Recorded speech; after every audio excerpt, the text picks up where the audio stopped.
allocation of resources. Human wants are unlimited. Human wants are unlimited means we humans are never satisfied, right? One need is satisfied, then again the another need crops up. Thus continuously we are always wanting for something, and so it is said that human wants are unlimited. Number 2, resources are limited and scarce. We are very aware that the resources available in the nature are in limited quantity. Therefore, it becomes necessary for us to decide the order of priority for satisfying our needs. Thus, every country faces problem of allocation of resources and has to determine the order of priority. The country has to decide depending upon the resources that which need is to be satisfied first. Number 4, factors of production have alternative uses, means the factors of production, whatever resources you are using, it should be in such a way that it should have an alternative use only, not only one single use. In this way also we can save our resources.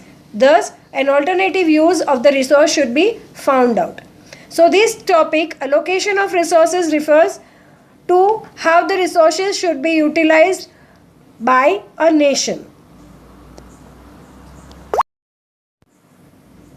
So, as I explained, that allocation of resources refers to the way the resources should be allocated in a country, whose control should be there, right? So on the basis of this, there are two systems of allocation of resources. First is market system and the second is socialist system. Market system. The first system is market system. It is also called as capitalist system or capitalist system or free economy. This is the same reference word used for market system. Why it is so, that you will come to know after understanding the features of this system. Countries like America and Japan followed the market system of allocation of resources. So what is this market system? Means the features. First, ownership of resources is either individual or private. This means the countries who are following market system pattern, in these countries the resources are under the ownership of an individual or a private group of people. Thus, it is called as ownership of resources is either individual or private. Number 2, profit is at the center of economic activities. In this kind of system, the profit is kept in the center and all the other policies are being made. So always the profit is at the center. People will do that kind of activities which will gain them more profit. Third, consumers get good opportunity of choice. More competition is there, so more variety of goods are available and thus more choices also available. The government interference is not at all, so no government interference. And number 5, economic decisions are taken while keeping price mechanism, that is the profit is at the center. After understanding what is market system, we can understand the benefits. We should know the benefits and limitations of the market system. Because market system is being owned by individual and profit is always at the center. These are the features of market system. So the benefits are that economic freedom of an individual is protected. An individual is free. Nobody is there to control him, and that is why this system is also known as the free system or the capitalist system. Resources are used to great extent and with efficiency. Resources, the people of the country or the manufacturers are going to utilize it in its best way, and abundant of production may take place because there is no control and no restrictions on the production as it is owned by an individual or private. New explorations keep on taking place and development becomes faster. Because there is more competition, people always want to remain in the market. They have to face the competition, and therefore more and more choices are available, more researches are done, and thus we can see that the economic development becomes faster. Quality improves because of competition. When more competition is there, and to survive in the competition, the quality needs to be good. So the quality is also assured in market system. So these are the benefits of market system. Next is limitations. More production. Limitations of market system. More production is done and luxurious goods are produced, whereas basic requirement is neglected.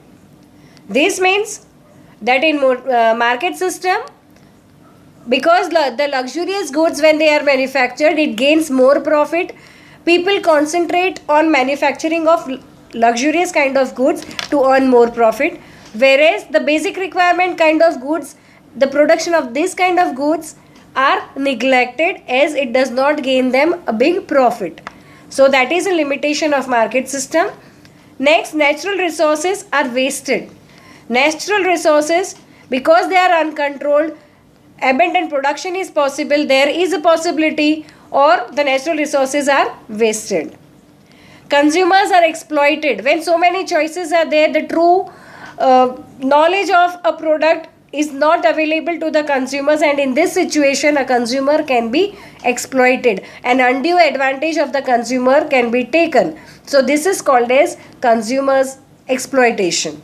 This happens in market system. Increase in disparity of income. Disparity of income means inequality, differences in income.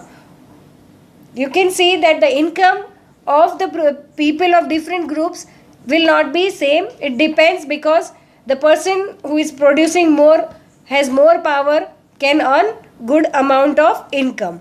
The other person may not have that much. So that is called a disparity of income, and this disparity, this differences of income will increase in market system. Fear of monopoly. Fear of monopoly means one man's rule, right? So, and when one man's rule will be there, he is going to take the undue advantage of the people. So that is called as fear of monopoly. Our next system of allocation of resources is socialist system. In market system, we saw that individual ownership was there, profit was at the center, more choices were available, more competition and research was there, but still there were many undue limitations. Okay, so looking to the limitations of market system, socialist system was developed. Thus, this system originated because of limitations of market system. Russia and China achieved economic progress by socialist system. The features of socialist system are: resources are owned by the state. In socialist system, the resources are under the control of the state. State means the government. No individual is having the ownership of the resources. All the economic decisions are taken by the state. Okay, economic decisions will be taken by the government. Laborers are paid wages in return of work. Whatever kind of work is being done by the laborers, according wages they are getting. So no exploitation of the people is there, and no monopoly will be there. Profit is not at the center. Instead of that, social welfare is at the center of economic activities. Okay, government will come up with those kind of policies which are good for the welfare of the people of the country. Thus, social welfare is at the center of the economic activities in a socialist system. Socialist system. Benefits and limitations. The benefits of socialist system were: unimported and luxurious items are not produced. Means only the things which are necessary or which are required, more importance is given to those kind of things to be produced. Whereas the luxurious items are produced, or unimportant things are produced in a very less quantity. Wastage of resources are not there. Because of the control of the government on resources, the wastage will not be there of resources. Disparity of income and property is removed. As the people are being given wages according to the work done by them, there will be less disparity, differences of income among the people. Consumers are not exploited because there are limited choices for the people, and thus undue advantage of the consumers is not done or taken. Therefore, we can say that consumers are not exploited. Next, limitations of socialist system. Limitations of socialist system. First is resources are owned by the state. People do not get encouragement and motivation to increase production. Because of the ownership of the government, the people are not encouraged or being motivated to work more or in an efficient way. Next, due to lack of competition, contest and research do not get momentum. If competition is there, more research will take place, but here no competition is there or there is lack of competition. So, the things like competition, that is the contest and research, do not get any momentum. There is a lack of individual freedom in this system. Individual freedom is not there in this system as the resources are under the control of the government. There is fear of bureaucracy. Fear of bureaucracy means taking an undue advantage of one's post. The government officials are there on their post. When they take an undue advantage of the post, this is called as bureaucracy. Okay, so there is a fear of being this bureaucracy in the socialist system. So by now we are aware about the two systems, that is the market system and socialist system. Because of the limitations of both the systems, a new system is being followed at present by different countries, that is called as mixed economy. Okay, these two systems were being followed in the past, but now most of the countries are following the mixed economy system, which we will see further. Mixed economy came into existence because of the limitations of the market system and the social system. First point, here public and private sector coexist and both the sectors do not work as competitor, rather they work as complementary to each other. This means in mixed economy, public sector and private sector come together and work together. They are not in a competition with each other. Instead, they are complementing each other. Okay, so that is how it is being owned. Next, there is private ownership in agriculture, trade, small consumer goods industries, etc. Means this kind of small industrial departments, trade, agriculture, this kind of departments are under the private ownership. Whereas basic key areas, the important departments will be with the government or will be owned by the government. Key areas are like industries, factories producing defense material, railway, electricity, roads, irrigation, etc. are owned by the state. Market system is not completely free. Market system is not completely free because it is partially owned by the government or the government control is there partly. Therefore, we cannot say that market system is totally free. State lays heavy taxes on production of unwanted things. The government controls in the mixed economy, the government will control the production of luxurious items by laying heavy taxes onto the luxurious things. Whereas it will encourage the backward areas by giving them more subsidies and relaxation of taxes. State lays heavy taxes and controls the unwanted production of unwanted things, whereas it encourages the backward area by giving them subsidy, giving relaxations in taxes, etc. Next, this system is called as controlled economic system. Controlled economic system, it is called so because the government is still having the control in its hands. Countries like India, France and England follow this kind of economic policies. Okay. Next, limitations. Even the mixed economy is having such good features like both the sectors are coming together. Key areas are under the government control. Heavy taxes are being laid to control unwanted production. Backward areas are encouraged, but still it has certain limitations. They are economic instability.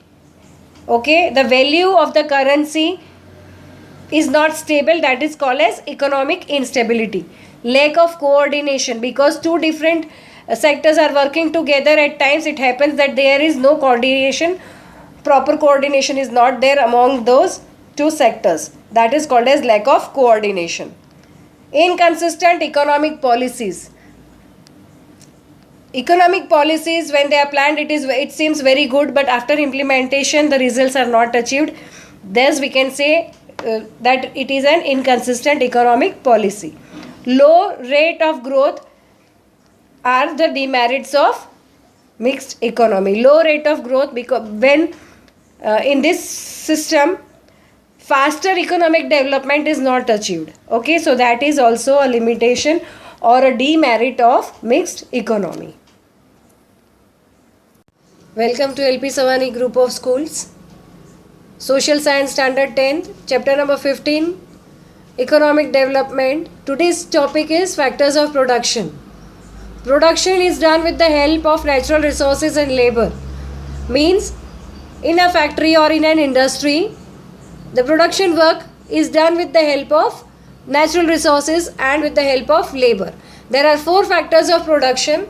First is land. Land means everything like forests, rivers, mountains, minerals or metals. These things are the places from where we get our raw material. Thus, land is a factor of production. Second, capital. Capital is everything a person who wants to set up an industry is ready to invest in his industry. It can be his own savings, his own money, property, assets, investments, etc. Thus, capital is man-made instruments such as tools, houses, capital, property, assets, investments, etc. Third, labor. Labor means mental and physical work done with an aim of getting money. This is a living factor of production. Workers, teachers, doctors are considered as labor because they do mental and physical work. Entrepreneurs. Entrepreneur is a person who brings all these three things together, right? And combines the three factors, land, capital and labor. So he is an entrepreneur. The process of combining these three is called as entrepreneurship. So the fourth factor is entrepreneurship.